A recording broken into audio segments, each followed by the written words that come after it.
Welcome. I've been watching a little nice video from the almighty Lolly about the Berserk Supercut 21 hours, just to remind myself what happened with Griffith, how did he come back? And I was reminded that Auspex Tactics posted a poll some time ago, and he had to redo it because SurveyMonkey asked for money.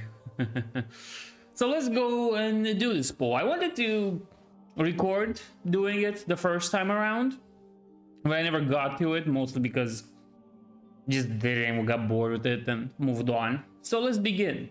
Forge World units should be consolidated into the main codexes. I believe this to be true, especially with how many of them there are. List building is more fun than the actual game.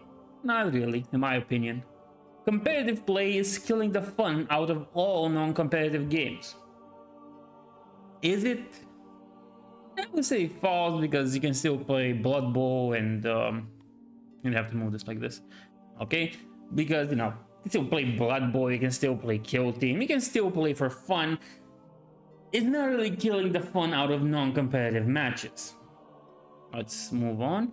A large portion of the player base would prefer pre-painted models. That's false. That's part of what makes the thing so fun. Games Workshop should retire the firstborn Marines already and make them legends. No, screw you. Yeah, screw you. No, this is just the dumbest idea ever, the dumbest opinion you can ever have, ever. The firstborn trump Primaris in story and lore and in models. Why? Because they're more customizable than your regular Primaris intercessors. Screw Primaris. The Nemesis Dread Knight is actually a cool model. I don't know, I would just say true, I never had one. The people I play against that claim they only play for fun are generally less sporting opponents and more likely to complain about game balance. No, that's false. I have never had this problem ever at all. So, thanks to the power of editing, I can go smoke 2 packs of cigarettes, drink 3 beers, and still come back and continue the video. So nice. 40k should ditch the d6 dice rolls and use dice with a greater number of sides for more rules granularity. Okay, that's a word I can't pronounce, but I think this is false. Mostly because I think d6s are an easy find. Nowadays, any kind of dice is technically an easy find. But I think this one works the best, mostly because it's there, it's easy to get your hands on a d6 and use it. And if anything, it helps the simplicity of the game. Okay? None of the Primarchs should have returned, and the Horus Heresy should have remained an age of legend. False. The Horus Heresy, even though it has hits and misses, it's probably one of the greatest narrative designs and choices Games Workshop ever made. Indeed, it was supposed to be a trilogy about the fall of Horus and the whole event that spawned now a bunch of books. Nevertheless, it is one of the greatest things that's related to 40k and a good starting point for anybody interested in the universe. Though it is more straightforward and more linear than normal 40k lore. That is a given, I guess, at this point, because that's how it works. While regular 40k lore is more split apart, different directions and all that, which again helps with the feeling of the narrative, which I think is pretty good. That's a good decision what they've done with that. Let's move on. Games Workshop as a company isn't bad. In fact, comparing to most companies, they are great. They look after their staff much more than most places. The outrage the community keeps bringing is toxic and is only making the hobby worse. No, that's false. You see, the fact that Games Workshop treats its employees well is a good thing. But it's a good thing for them, not for our side, the customer. That's the most interesting and dilemma and distinctions we have to take here.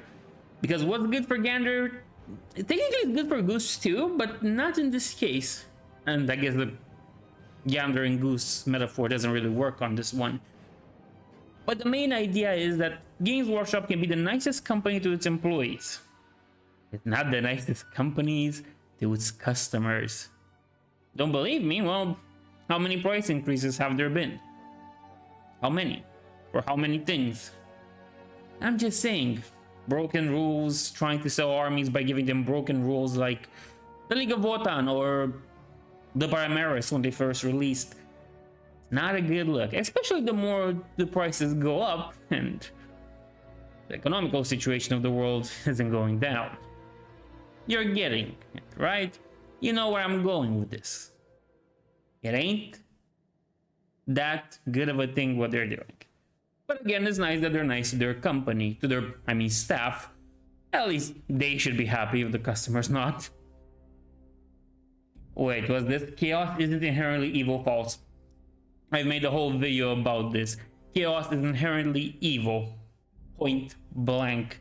As long as the chaos gods are entities with desires and the great game of chaos exists, they are evil. There is no treating it like a force of nature. No, they are evil. There's a difference between a tsunami and Slanesh and well, let's just say depraved ways of making sure people surrender their will.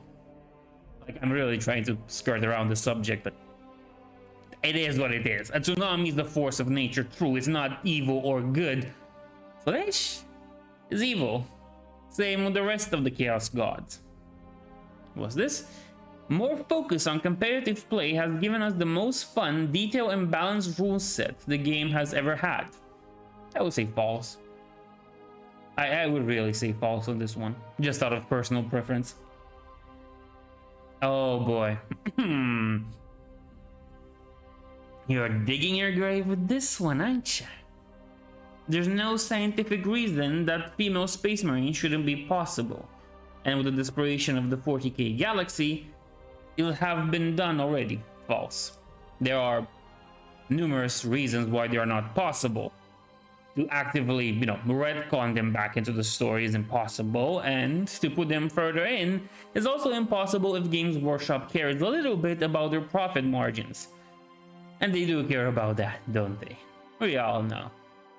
Plus, it's another female space marine argument, and it's like, it really makes me sick when I see them because so damn stupid. At the end of the day, it's so stupid to argue for this. It's so stupid to try and justify scientific reason. Give me a break. Learn the difference between the real world and a fictional world, and then we'll talk about scientific reason.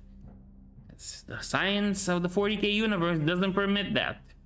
Go play Imperial Guard or Eldar or Tau for that matter. Anyway.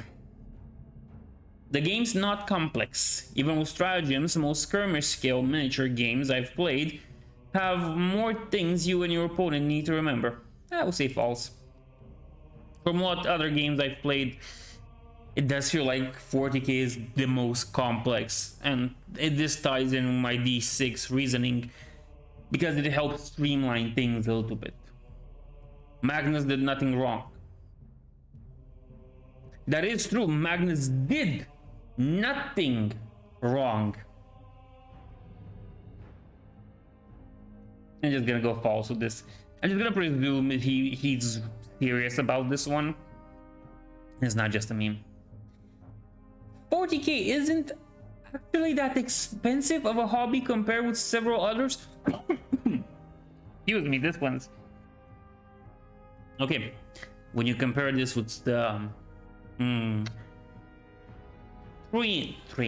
trains modeling with other modeling hobbies, 40k is expensive. It's very expensive, and the more price hike, the more up they go, well, the worse things get. You know what? I would say that this is false, because what other hobbies can you have that are expensive? You have to remember, a hobby's entry price is what makes it expensive or not. And well, when it comes to modeling and miniature wargaming, there are other options and solutions out there that are cheaper than Games Workshop. That is the truth we cannot deny.